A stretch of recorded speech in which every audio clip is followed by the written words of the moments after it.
BJP ఒకటి, తెలుగుదేశం ఒకటి, జనసేన ఒకటి, ప్లస్ లోగుట్టుగా కాంగ్రెస్ కూడా ఇవన్నీ కలిసి జగన్ ఒక్కడి మీద ఫైట్ చేస్తున్నాయి. వీటన్నిటికీ ఫైటింగే మన జగన్మోహన్ రెడ్డి ప్రజలు కలిసి చేస్తున్నారు. దానికి సిద్ధం ఏంటంటే ఈ సిద్ధం 1/175 వై నాట్ 175కి సిద్ధమయ్యాం.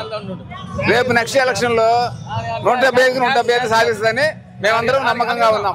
అది ప్రజలకి మంచి చేస్తున్నాడు, మంచి సంక్షేమ పథకాలు ఇస్తున్నాడు కాబట్టి హ్యాపీగా ఉన్నాం ప్రజలు. చంద్రబాబు వచ్చేసి రేపు అధికారం రాగానే అన్ని మంచి పనులు చేస్తాము, చాలా బాగా చేస్తాం అంటారు, మీరేం చెప్తారు? ఆయన ఫస్ట్ లో వాళ్ళ మామని కింద పడేసి వచ్చాడు, అప్పుడు ఏం చేశాడో తెలుసు.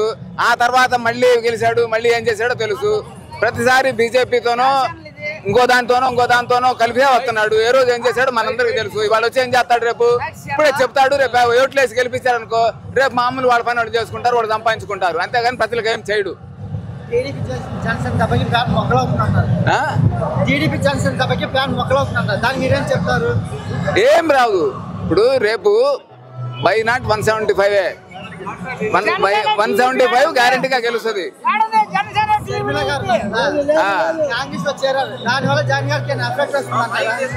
షర్మిలా గారిది ఏముందండి? షర్మిలా గారికి అన్న కదా ఆయన.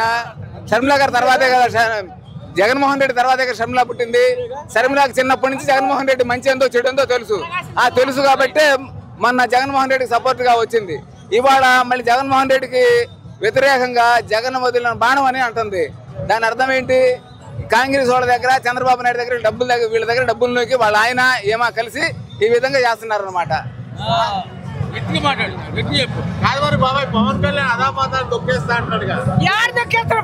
ఎవరిని తొక్కేసేది?